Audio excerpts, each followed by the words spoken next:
اندر جو ان کو حدیثیں یاد تھی وہ ساری نہیں لکھی، وہ باقی دوسری کتب کے اندر آ گئی. تو کیا کہا، یہ کس نے کہا کہ جو حدیث بخاری میں ہے بس حدیث ہے وہی حدیث صحیح اور باقی جو غیر صحیح ہے؟ یہ تو ترازو ہی غلط ہے. یہ کسی نے یہ ترازو نہیں قائم کیا کہ امام بخاری نے کبھی یہ ترازو نہیں. بھئی امام بخاری رحمۃ اللہ تعالیٰ نے جو حدیث صحیح لے کر آئے ہیں ان کے پاس کیا معیار تھا کہ یہ حدیث صحیح ہے؟ امام بخاری نے بھی تو کوئی معیار قائم کیا نا کہ حدیث کی سند کو چیک کرنے کا کہ یہ حدیث صحیح ہے یا غیر صحیح ہے. وہ جو معیار امام بخاری نے قائم کیا اسی معیار پر دوسری حدیث سے آگے تو بس حدیث ٹھیک ہو گئی ہے. تو حدیث پہلی بات تو یہ کہ کوئی بھی حدیث کوئی غلط نہیں ہے. ہمارے ہاں میں یہ بات کی جاتی ہے کہ یہ حدیث موضوع ہے اور حدیث موضوع ہے. حدیث کبھی موضوع نہیں ہوئی، اور جانو حدیث موضوع نہیں ہوتی، سند ضعیف ہوتی ہے. ضعیف حدیث کیونکہ حدیث تو فرمان رسول ہے اور فرمان مصطفیٰ بھی کبھی ضعیف ہوا ہے. فرمان مصطفیٰ ضعیف نہیں ہوتا، اس کو ضعیف اس کی سند کی وجہ سے اسے کہا جاتا ہے. حدیث ضعیف نہیں ہوتی، اس کو ضعیف کہنے کی پیچھے وجہ کیا ہے؟ اس کی سند ضعیف ہے، تو سند کی وجہ سے اسے کہا جاتا ہے کہ یہ حدیث ضعیف ہے. بولو، سند کی وجہ سے اسے کیا کہا جاتا ہے؟ حدیث کی سند کی وجہ سے اسے حدیث صحیح، موضوع وغیرہ یہ ساری اس کی اقسام بیان کی جاتی ہے. اب امام بخاری رحمۃ اللہ تعالی علیہ کا جو ٹوٹل استاد ہیں وہ امام بخاری رحمۃ اللہ تعالیٰ کے امام بخاری کے اندر جو ذکر کیا وہ ٹوٹل 310، اور اس کے بعد 310 اور اس کے بعد کوفی اور عراق، کوفی والے جو استاد ہیں وہ ٹوٹل 175 ہیں. کوفی والے جو کوفہ سے، جن کا تعلق کوفہ سے ہے، وہ امام بخاری کتنے ہیں؟ 175. اور عراق والے استاد، عراق اور بغداد والے استاد 175، اور کوفہ والے جو استاد ہیں وہ 19 ہیں. تو غرض یہ ہے، اور امام بخاری کو سب سے بڑا یہ اعزاز ہے کہ 23 ثلاثیات ہیں اس کے اندر، اور 23 ثلاثیات یہ امام بخاری کو اعزاز ہے. اور ثلاثیات کیا ہوتی ہیں کہ جن کے اندر صرف اور صرف حضور علیہ السلام کی ذات پاک تک پہنچانے والی جو سند ہے وہ صرف 3 راوی ہیں. یہ 23 جو ثلاثیات ہے، یہ ثلاثیات جو ہیں، یہ جو اس کے اندر جو کتنے معیار ہیں، اس کے اندر جو ہے صرف 3 راوی ہیں، اور 3 راویوں کے بعد جا کر وہ ڈائریکٹ حضور پاک صلی اللہ علیہ وسلم تک وہ حدیث پہنچتی ہے. تو یعنی کہ سند صرف 3 سند، 3 ان فلاں صرف 3 راوی، اور 3 راوی کے بعد حضور علیہ السلام کی ذات پاک. تو یہ بخاری کو اعزاز ہے ثلاثیات. اور اس میں سے 17 جو ثلاثیات ہیں وہ امام اعظم رحمۃ اللہ تعالیٰ کے شاگردوں کے ذریعے پہنچی ہے. اور جو 17 ہے نا وہ یہ امام اعظم کے شاگردوں کے ذریعے پہنچی ہے. 17 جو ہے، 17 وہ امام اعظم کے شاگرد ہیں. 17 جو ہے امام اعظم کے شاگرد ہیں، اور امام بخاری بھی واسطوں کے ساتھ امام اعظم کے شاگرد بنتے ہیں، کیونکہ امام بخاری کے استاد ہیں امام ابن حنبل، اور امام ابن حنبل کے استاد ہیں امام شافعی، اور امام شافعی کے استاد ہیں امام محمد، امام محمد کے استاد ہیں امام یوسف، امام یوسف کے استاد کون ہیں؟ امام اعظم رحمۃ اللہ تعالیٰ نے. تو گویا یہ تمام واسطوں سے جا کر امام بخاری امام اعظم کے شاگرد بنتے ہیں، امام اعظم کے شاگرد بنتے ہیں. اور یہ ثلاثیات جو 17 ہے یہ بھی امام بخاری تک جو پہنچانے والوں جن کا کردار ہے وہ امام اعظم کے تلامذہ میں سے ہے. امام بخاری یہ امام تلامذہ میں سے ہے.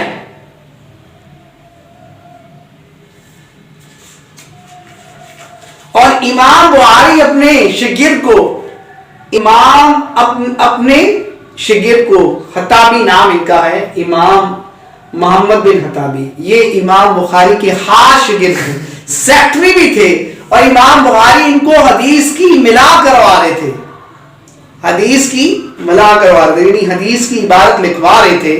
اب وہ زیادہ وقت لکھاتے لکھاتے گزر گیا تو امام بخاری رحمۃ اللہ تعالیٰ کو یہ خیال آیا کہ شاید میرا شگرد تھک نہ گیا ہو، تو امام بخاری رحمۃ اللہ تعالیٰ نے ایک تاریخی جملہ بولا، فرمایا کہ تمہیں تو اس بات پر فخر کرنا چاہیے کسی کا وقت فضول لغویات میں گزر رہا ہے، کسی کا وقت فضول لغویات میں گزر رہا ہے، کسی کا وقت کاروبار میں گزر رہا ہے، کسی کا وقت کہیں گزر رہا ہے، فضول لغویات میں گزر رہا ہے، لیکن فرمایا تمہارا وقت بارگاہ مصطفی میں گزر رہا ہے، کیونکہ تم حدیث لکھ رہے ہو، اور حدیث لکھنا اور حدیث پڑھانا یہ حقیقت میں تمہارا وقت کہاں گزر رہا ہے، بارگاہ مصطفی میں گزر رہا ہے۔ تو جو حضور کی بارگاہ مصطفی میں جو وقت گزر رہا اس جیسا تو کوئی وقت، اس جیسا کوئی وقت نہیں ہے۔ اور حدیث پڑھنا پڑھانا کوئی معمولی نہیں ہے، کیونکہ حدیث بھی وہی ہے، حدیث بھی وہی ہے، اور وہی اور جو وہی ہے، جو نبیوں پر وہی نازل ہوئی، اس وہی کو پڑھنا اور پڑھانا کا معمولی کام نہیں ہے۔ یہ تو نبیوں پر جو کتابیں نازل ہوئی ان کتابوں کو سمجھانا، نبیوں پر جو کتابیں نازل ہوئی ان کتاب کو، اس عبارت کو پڑھانا، اس کو سمجھانا، گویا آسمانی کتابوں کو سمجھنا سمجھانا، یہ کوئی معمولی کام ہے، یہ کوئی معمولی کام نہیں ہے۔ اور جس سے اللہ تبارک و تعالیٰ بلائی کا ارادہ کرتا ہے، اللہ تبارک و تعالیٰ اس سے دین کا فہم عطا فرماتا ہے، اللہ تعالیٰ اسے دین کا فہم عطا فرماتا ہے۔ یہ حدیث پاک میں ہے۔ اب یہاں پر امام بخاری رحمۃ اللہ تعالی علیہ، اب امام بخاری رحمۃ اللہ تعالی نے آغاز جو کیا وہ کہاں سے کیا؟ کتاب التوحید، یعنی اپنی کتاب کا آغاز کیا کہ بے شک اعمال کا دار و مدار نیتوں پر ہے، اعمال کا دار و مدار نیتوں پر ہے، یہاں سے شروع کیا، اور اس کے بعد اختتام کہاں پر کیا کہ اللہ کی تسبیحات پر۔ اور یہاں پر بھی بات یاد رکھیں کہ اشکب ہے، اب یہ جو ہے یہ امام بخاری کے استاد ہیں اور یہ آخری استاد ہیں، اور انہوں نے میں اس لیے ذکر کیا، باقی جو دو مقامات پر ذکر کیا وہاں پر سند اور ہے، لیکن اس سند کو آخر میں ذکر کیا، یہ امام بخاری کے آخری استاد ہیں، اور آخری استاد ہیں اس لیے اس کو آخر میں بھی ذکر کیا۔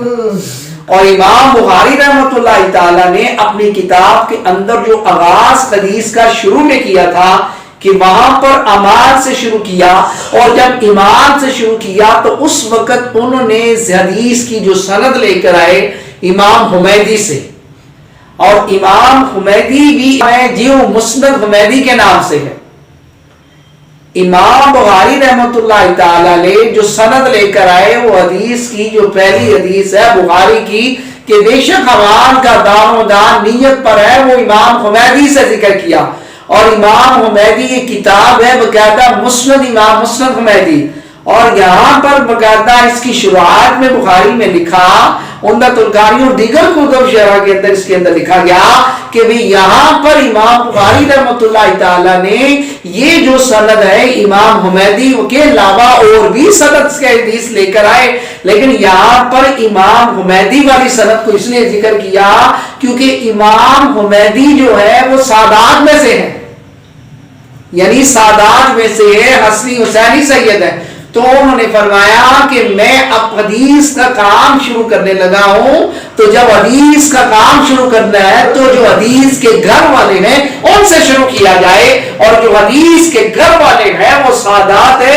اور حسنی اور حسینی ہے، کیونکہ ان یہ ہم تک دین پہنچا تو کہا کہ گھر والوں ہی سے حدیث کا آغاز شروع کیا جائے، ورنہ امام بخاری کے استاد اور بھی ہیں، لیکن حمیدی والی سند کو اپنی کتاب میں مقدم کیا اور اسی سند سے لے کر آئے کیونکہ یہ سادات میں سے ہے۔ اور دوسرا یہاں پر حدیث کی جو آخری سند ہے وہ جو آخر میں روایت کرنے والے ہیں حضرت ابو ہریرہ رضی اللہ، اور حضرت ابو ہریرہ رضی اللہ تعالیٰ عنہ کا روایت ہے، وہ فرماتے ہیں اور ابو ہریرہ کا اصل نام کیا تھا؟ عبد الرحمن، اور جب اسلام قبول کیا تب عبد الرحمن، اور جب دور جاہلیت میں ان کا نام تھا عبد الشمس۔ اور وہ کیا فرماتے ہیں، ہم تک حدیث پاک پہنچانے والے ہیں، اور وہ کیا فرمایا، عن ابی ہریرہ رضی اللہ تعالی عنہ قال رسول اللہ قال نبی صلی اللہ علیہ وسلم کلمتان حبیبتان الی الرحمن خفیفتان علی اللسان ثقیلتان فی المیزان سبحان اللہ وبحمدہ سبحان اللہ العظیم۔ یہ آپ کے سامنے عبارت حدیث کی بچپن پڑھا ہے، حضور کا فرمان ہے، متن ہے، اور متن کیا ہے؟ کلمتانی۔ بھئی کلمتانی تسنیہ ہے، اور حبیبتانی یہ بھی تسنیہ ہے، اور حبیبتانی یہ بھی تسنیہ ہے، اور علی اللسانی، اور کلمتانی دو کلمے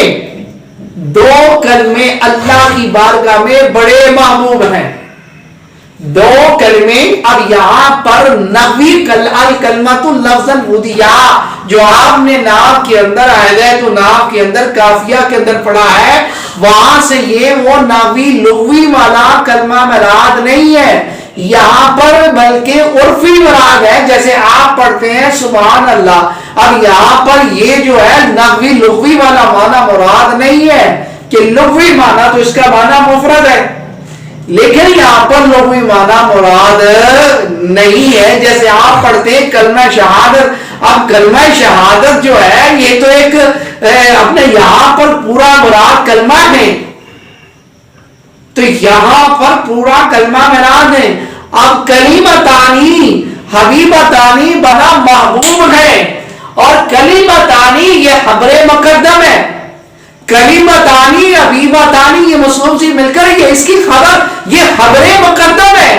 اور سامعین یہ آپ کو میں نے کئی بار بتایا ہے کہ خبر کو پہلے آتا ہے مبتدا اور پھر آتی ہے خبر، لیکن کبھی ایسا بھی ہوتا ہے کہ خبر کو پہلے لایا جاتا ہے، خبر کو مقدم کر دیا جاتا ہے، مبتدا کو مؤخر کر دیا جاتا ہے۔ تو خبر کو مقدم کرنے سے کلام کے اندر تاکید کا معنی کلمہ حصر اور تاکید کا معنی دیتا ہے۔ بھئی کلمے کے اندر تاکید کا معنی پیدا کرنے کے لیے خبر کو مقدم کر دیا جاتا ہے، تو یہاں پر بھی خبر کو مقدم کیا۔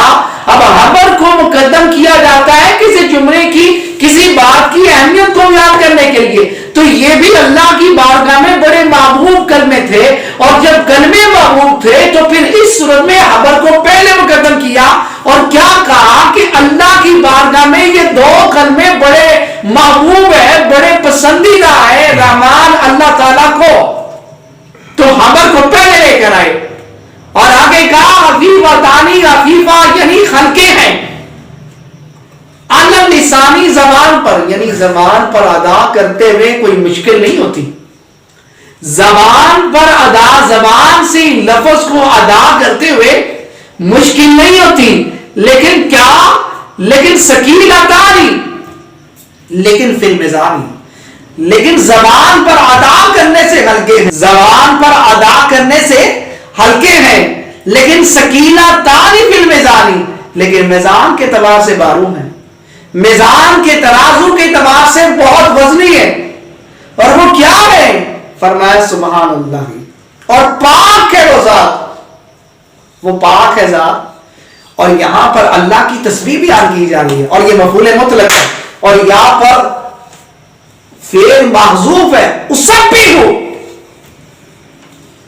مفعول یہ یہاں پر فعل اس کا محذوف ہے، اور وہ بھی حمدہ، اور تمام تعریفیں اللہ کے لیے ہیں جو بہت ہی عظیم ہے۔ اور فرمایا فرشتوں اس نے مجھے کہا ہے کہ میں پاک ہوں، تم گواہ بن جو، میں نے اس کو گناہ سے پاک کر دیا ہے۔ اس نے مجھے کہا کہ میں پاک ہوں، اس نے میری پاکی بیان کی، فرشتوں تم گواہ بن جو، میں نے اسے گناہ سے پاک کر دیا۔ اور یہ کلمے اللہ کی بارگاہ میں بڑے محبوب ہیں، اللہ کی بارگاہ میں بڑے محبوب ہیں۔ سبحان اللہ و بحمدہ سبحان اللہ العظیم۔ اور وہ بہت عظمت والا ہے. سبحان بہت عظمت والا ہے. اور حضرت داؤد علیہ السلام نے حوض دیکھا تھا اور فرمایا کہ اتنا بڑا حوض بڑھے گا اور پھر وہ جنت میں جائے گا, اتنی نیکیاں کون لے کر آئے گا. اور وہ داؤد علیہ السلام حوض دیکھ کر بے ہوش ہوئے. اور جب فرمایا کہ مولا یہ کیسے حوض بڑھے گا, فرمایا جو ایک مرتبہ سبحان اللہ و بحمدہ سبحان العظیم پڑھے گا, اللہ تعالیٰ ایک مرتبہ کہنے کی برکت سے وہ حوض بڑھ دے گا. اب سامعین اندازہ لگائیں کہ وہ حوض اتنا بڑا تھا کہ جس کو دیکھ کر اللہ کے نبی داؤد علیہ السلام بے ہوش ہوا. فرمایا کہ مولا اتنا نیکیوں کا پہاڑ, اتنا وزنی, اتنا بڑا حوض کیسے بڑھے گا اور کیسے اتنی نیکیاں کون لے کر آئے گا. تو فرمایا کہ یہ جو ایک مرتبہ کلمہ پڑھے گا سبحان اللہ و بحمدہ سبحان العظیم مرتبہ کہنے کی برکت سے اللہ تعالیٰ حوض بھر دے گا. اور فرمایا کہ جو اس کا وظیفہ پڑھتا ہے وہ اللہ کی بارگاہ میں محبوب ہو جاتا ہے. چھوٹا سا وظیفہ ہے, آپ چاہتے ہیں کہ میں اللہ کے قریب ہو جاؤں, تو جو اس کو لکھے, ان کلمات کو لکھے, ان کلمات کا وظیفہ پڑھے, فرمایا وہ اللہ کی بارگاہ میں مقبول ہو جاتا ہے, اللہ کی بارگاہ میں محبوب ہو. اور یہ فرمان مصطفیٰ ہے. اللہ کی بارگاہ میں وہ مقبول ہو جاتا ہے, محبوب ہو جاتا ہے. اور یہاں پر خبر کو مقدم کیا تو اور لیکن زبان پر ہلکے ہیں, میزان کے اعتبار سے بڑے, زبان میزان کے ترازو کے اعتبار سے وزنی ہے. یہ کس کا فرمان ہے؟ فرمان مصطفیٰ علیہ السلام. حدیث کس کی ہے؟ بخاری کی. اور آخری حدیث, سب سے آخری حدیث یہ بخاری کی ہے. آپ اس کو معمول بنائیں, جو بھی پڑھے گا, جو بھی سمجھے گا, جو بھی لکھے گا اور جو پڑھے گا وہ اللہ کی بارگاہ میں محبوب ہو جائے گا. تو جو اللہ کی بارگاہ میں محبوب ہو جائے گا تو آپ کی وجہ سے کوئی آپ شیئر کریں اور شیئر کرنے کی وجہ سے کسی کا یہ معمول وظیفہ بن گیا تو یہ آپ کے لیے اور میرے لیے توشہ نجات ہے. اللہ تبارک و تعالی حضور کے نبی پاک صدقہ بخشش فرمائے, فضل فرمائے. صلی اللہ علی محمد.